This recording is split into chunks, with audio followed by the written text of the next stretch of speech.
আগামী শনিবার ধনতেরাসের দিন সোনা রূপার পরিবর্তে আপনারা কিনে নিয়ে আসুন রান্নাঘরে থাকা এই 5টি সামগ্রী। মায়ের আশীর্বাদে অসীম সৌভাগ্যশালী হবেন। ধনলক্ষ্মী স্বয়ং আপনার গৃহে অধিষ্ঠান করবেন। নমস্কার বন্ধুরা, ভক্তিমূলক কথা চ্যানেলে জানাই আপনাদের সকলকে স্বাগত। বন্ধুরা, আশা করছি ঈশ্বরের আশীর্বাদে আপনারা প্রত্যেকেই ভালো আছেন এবং সুস্থই আছেন। সামনেই আসতে চলেছে ধনতেরাস। কার্তিক মাসের কৃষ্ণপক্ষের ত্রয়োদশী তিথিকে ধনতেরাস বা ধনত্রয়োদশী বলা হয়ে থাকে। এই দিন দেবী লক্ষ্মী, কুবের ও ধন্বন্তরী দেবের পুজো করা হয়। এই দিনটি শাস্ত্র অনুসারে একটি অত্যন্ত গুরুত্বপূর্ণ দিন। বলা হয় এই পবিত্র দিনে সোনা রূপা বা কোনো ধাতু কিনলে অথবা মা লক্ষ্মীর প্রিয় কোনো জিনিস যদি আপনি বাড়িতে কিনে আনেন, তাহলে মা লক্ষ্মী স্বয়ং আকৃষ্ট হয়ে সেই গৃহের মধ্যেই প্রবেশ করেন। কারণ এই দিনেই মা লক্ষ্মী সমুদ্র মন্থন থেকে উঠে আসেন। আবার এই দিনেই কুবেরজি মা লক্ষ্মীর উপাসনা করে ধনবান হয়েছিলেন। এই কারণেই এই পবিত্র দিনে ঘরে সুখ, শান্তি ও সমৃদ্ধি লাভের জন্য সোনা রূপা বা মা লক্ষ্মীর প্রতীকযুক্ত বিভিন্ন দ্রব্য সামগ্রী কেনার প্রচলন রয়েছে। কিন্তু সবার পক্ষে তো আর এই দিনে সোনা রূপা কেনা সম্ভব হয় না। তাই মা লক্ষ্মীর প্রিয় রান্নাঘরের এই 5টি জিনিসের মধ্যে আপনারা যে কোনো একটি জিনিস বাড়িতে অবশ্যই নিয়ে আসুন। এতে সারা বছর আপনাদের বাড়িতে মা লক্ষ্মীর কৃপা বিরাজ করবে। তাই বন্ধুরা, আজকের ভিডিওটিতে আপনাদের জানাবো যে কোন সেই সামগ্রী এবং এই সামগ্রীটি আপনারা কোন সময় কিনে নিয়ে আসবেন এবং কোন সময় আপনারা মা লক্ষ্মীর পূজা অর্চনা করবেন। তাই বন্ধুরা, ভিডিওটি স্কিপ না করে সম্পূর্ণ দেখুন এবং দেখার পর যদি ভালো লাগে তাহলে অবশ্যই ভিডিওটিতে লাইক করবেন এবং কমেন্টে লিখবেন জয় মা লক্ষ্মীর জয়। এবং বন্ধুরা, ভিডিওটি শেয়ার করে দেবেন আপনাদের নিকট আত্মীয় স্বজন এবং বন্ধু বান্ধবদের সাথে। চলুন বন্ধুরা, বিস্তারিত আলোচনা করা যাক। বন্ধুরা, প্রায় দেখবেন বাড়িতে টিকটিকিদের টুকটুক করে আওয়াজ করতে শুনতে পাওয়া যায়। বিশেষ করে যখন কোনো কথা মন থেকে বলা হয়, সেই সময় টিকটিকি টিকটিক করে আওয়াজ করে ওঠে। অগ্নিপুরাণ অনুসারে কিছু প্রাণী আমাদের আশেপাশে থাকা নেতিবাচক এবং ইতিবাচক শক্তিকে অনুভব করতে পারে। তারই মধ্যে একটি প্রাণী হলো টিকটিকি। কোনো কোনো সময় ঘরে অনেক টিকটিকি দেখতে পাওয়া যায়, আবার কোনো কোনো সময় এমন হয় যে ঘরে টিকটিকি একটিও দেখতে পাওয়া যায় না। বন্ধুরা, বলা হয় যে ধনতেরাস এবং দীপাবলির রাতে যদি ঘরে একের বেশি টিকটিকি দেখতে পান, তাহলে আপনি নিশ্চিত হয়ে যান যে সারা বছর ধরেই দেবী লক্ষ্মীর আশীর্বাদ আপনার সাথে থাকবে। এবং যদি হঠাৎই একটির জায়গায় 3টি টিকটিকি দেখতে পান বন্ধুরা, তাহলে এটিকে খুবই শুভ সংকেত বলে মানা হয়। তাছাড়াও বন্ধুরা, আপনারা যদি আপনাদের ঠাকুর ঘরে টিকটিকি দেখতে পান, তাহলে সামান্য গঙ্গার জল ছিটিয়ে নিজের মনের ইচ্ছার কথা জানাবেন। বন্ধুরা, শাস্ত্র অনুসারে ধনতেরাসের পুরো দিন এবং পুরো সময়ই হচ্ছে অত্যন্ত শুভ। তবে কেনাকাটির জন্য প্রদোষ কালকেই সব থেকে উত্তম বলে মানা হয়। ধনতেরাস পড়েছে বাংলার 31শে আশ্বিন 1432, ইংরেজির 18ই অক্টোবর 2025 শনিবার দিন। ত্রয়োদশী তিথি লাগছে দুপুর 1:21 থেকে এবং থাকবে রবিবার দুপুর 1:54 পর্যন্ত। ধনতেরাসের কেনাকাটার সব থেকে শুভ মুহূর্ত হচ্ছে 18ই অক্টোবর দুপুর 1:51 থেকে 3:18 পর্যন্ত। যদি ধনতেরাসের কোনো কিছু কেনাকাটি করতে চান বন্ধুরা, তাহলে এই 1 ঘন্টা 36 মিনিট সময়ের মধ্যে মা লক্ষ্মীর প্রিয় দ্রব্য সামগ্রী কেনার চেষ্টা করবেন। এবার বলি বন্ধুরা, এই দিন সোনা রূপা যদি কিনতে না পারেন, তাহলে মা লক্ষ্মীর প্রতীক রান্নাঘরের এই জিনিসগুলি অবশ্যই কিনে আনুন। এর ফলেও মা লক্ষ্মীর আশীর্বাদ আপনারা অবশ্যই পাবেন। প্রথম যে জিনিসটির কথা বলবো বন্ধুরা, তা হলো ধান বা চাল। আমাদের হিন্দু ধর্মে চালকে মা অন্নপূর্ণা বা মা লক্ষ্মীর সাথে তুলনা করা হয়। তাই মায়ের কাছে প্রার্থনা করার সময় আমরা সবসময় বলি যে মা, আমাদের বাড়িকে তুমি ধনধান্যে ভরিয়ে দাও। কারণ ধন এবং ধান হচ্ছে মা লক্ষ্মীর অংশ।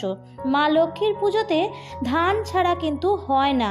এছাড়াও ধান হচ্ছে খাদ্যের প্রতীক, যা ছাড়া আমরা কখনোই বাঁচব না। তাই শুভ দিনে বন্ধুরা, আপনারা মায়ের প্রতীক হিসেবে সামান্য একটু আতপ চাল এনে মায়ের ভোগ অথবা পায়েস রান্না করে মাকে নিবেদন করতে ভুলবেন না। বা সিংহাসনের পাশে আপনারা একটি কাচের পাত্রে করে কিছুটা চাল ভরে তা সারা বছর রেখে দেবেন। এরপর যে জিনিস জিনিসটির নাম বলবো তা হলো হলুদ। বন্ধুরা, এই দিন যে কোনো ধরনের হলুদ বাড়িতে কিনে আনা অত্যন্তই শুভ। এছাড়াও বন্ধুরা, এই দিন একটি হলুদের গাঁট, একটি 1 টাকার কয়েন এবং একটি লক্ষ্মী কড়ি মা লক্ষ্মীর চরণে স্পর্শ করিয়ে আপনারা একটি লাল কাপড়ের মধ্যে বেঁধে আলমারির লকারে সারা বছর রেখে দিন। এছাড়াও এই দিনে একটি হলুদ গাছ লাগানো বাস্তুর জন্য অত্যন্ত শুভ হয়। তাই বন্ধুরা, সম্ভব হলে একটি হলুদ গাছও আপনারা এই দিন নিয়ে এসে স্থাপন করতে পারেন। তৃতীয় যে জিনিসটি আপনারা আনবেন সেটি হচ্ছে নারকেল। নারকেল মা লক্ষ্মীর অত্যন্ত প্রিয়, তাই এর জন্য নারকেলকে শ্রীফলও বলা হয়। হিন্দু ধর্মে কোনো শুভ কাজ শুরু করার আগে নারকেল ভাঙার প্রথা রয়েছে। মানা হয় যে মা লক্ষ্মীর পুজো কিন্তু নারকেল ছাড়া বা নারকেলের উপকরণ ছাড়া সম্পূর্ণ হয় না। তাই মা লক্ষ্মীর পুজোর দিনে মায়ের কৃপা পাওয়ার জন্য আমরা মা লক্ষ্মীকে নারকেলের নাড়ু ভোগ হিসেবে নিবেদন করি। তাই বন্ধুরা, এই দিন সম্ভব হলে একটি নারকেল অবশ্যই নিয়ে আসবেন।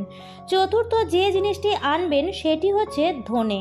বন্ধুরা, এই পবিত্র মাসে, এই পবিত্র দিনে বাড়িতে ধনে কিনে এনে সেটি সন্ধ্যাবেলায় মা লক্ষ্মীর চরণের কাছে তা রেখে দিন। কারণ বন্ধুরা, ধনে দেখবেন মাটিতে ছড়িয়ে দিলে খুব তাড়াতাড়ি বৃদ্ধি পায়। তাই এর জন্যই ধনেকে সুখ, শান্তি, আয় বৃদ্ধির এবং সমৃদ্ধি বৃদ্ধির সূচক বলে মানা হয়। এবং পঞ্চম যে জিনিসটি আনবেন সেটি হলো লবণ। বন্ধুরা, লবণ আমাদের কাছে একটি সামান্য জিনিস হলেও এর প্রভাব কিন্তু অনেক গুণ বেশি। লবণ যেমন আমাদের শরীরকে সুস্থ রাখে, তেমনি রাহু কেতুর প্রভাব থেকেও আমাদের বাড়িকে রক্ষা করে। এছাড়াও লবণ সমুদ্র থেকে উঠে আসে এবং মা লক্ষ্মীও এই দিনেই সমুদ্র থেকেই আগমন হয়। তাই এই দিনে বন্ধুরা, আপনারা সামান্য সৈন্ধক লবণ কিনে এনে তা দিয়ে সেই দিন ঘর মুছবেন। তাছাড়াও এই দিনে এই লবণ দিয়ে সামান্য একটি উপায়ও আপনারা করতে পারেন। সামান্য একটু লবণ নিয়ে বাড়ির কোন জায়গায় কোথায় ফেলে রাখবেন, চলুন সেই বিষয়টি আপনাদের জানিয়ে দিই। বন্ধুরা, আমরা প্রত্যেকেই জানি যে লবণ আমাদের জীবনে একটি গুরুত্বপূর্ণ উপকরণ। খাবারের লবণ না হলে সেই খাবারের গুণমাত্রা একদমই কমে যায়। কোনো মানুষ লবণ ছাড়া বেশি দিন বাঁচতে পারে না। এছাড়াও জ্যোতিষশাস্ত্র অনুসারেও লবণের এক বিশেষ ভূমিকা রয়েছে। লবণ নেগেটিভ এনার্জিকে শোষণ করে নেয়।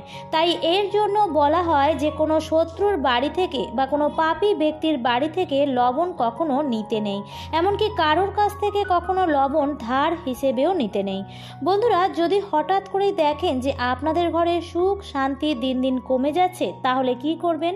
একটি কাঁচের গ্লাস নিয়ে তার মধ্যে জল এবং লবণ মিশিয়ে আপনাদের বাড়ির দক্ষিণ পূর্ব দিকে সেটি রেখে দেবেন। যখন দেখবেন গ্লাসের জলটি ধীরে ধীরে শুকাতে শুরু করছে, তখন সেই জলটি পরিবর্তন করে আবারও একইভাবে সেই গ্লাসটিতে লবণ দিয়ে জল মিশিয়ে রেখে দেবেন। দেখবেন কিছু দিনের মধ্যেই এই জল আপনাদের বাড়ির নেগেটিভ এনার্জিকে শোষণ করে নেবে। এছাড়াও বন্ধুরা, আপনাদের হাতের মুঠোয় 1 মুঠো লবণ নিয়ে আপনাদের মাথার উপর থেকে 7 বার অ্যান্টি ক্লক ওয়াইজ ঘুরিয়ে আপনারা বাড়ির বাইরে গিয়ে সেটি ফেলে দিন। এইভাবে আপনারা 3 থেকে 4 দিন পর পর করুন। অথবা রাতে ঘুমানোর আগে আপনারা 1 চামচ লবণ জলে মিশিয়ে ভালোভাবে হাত পা ধুয়ে তারপরে ঘুমান। দেখবেন রাতে খুব ভালোভাবে ঘুম হয়েছে এবং রাহু কেতুর অশুভ প্রভাব আপনাদের জীবনে আর পড়বে না। এছাড়াও বাড়িতে যদি কোনোভাবে ঝামেলা অশান্তি কাটছে না, তাহলে আপনারা কিছুটা পরিমাণ সৈন্ধক লবণ একটি লাল কাপড়ের মধ্যে বেঁধে আপনাদের বাড়ির সদর দরজার উপরে টাঙিয়ে দিন। দেখবেন কিছু দিনের মধ্যেই বন্ধুরা আপনাদের বাড়িতে আবার সুখ শান্তি ফিরে এসেছে। তবে বন্ধুরা, এই লবণটি কিন্তু 7 দিন অন্তর অন্তর অবশ্যই পরিবর্তন করতে হবে। তাই বন্ধুরা, ধনতেরাসের দিন যদি আপনারা সোনা বা রূপো কিনতে না পারেন, তাহলে রান্নাঘরের এই 5টি জিনিস অবশ্যই কিনে নিয়ে আসুন। মা লক্ষ্মীর আশীর্বাদে আপনার পরিবার ভরে উঠবে সুখ শান্তি এবং সমৃদ্ধিতে।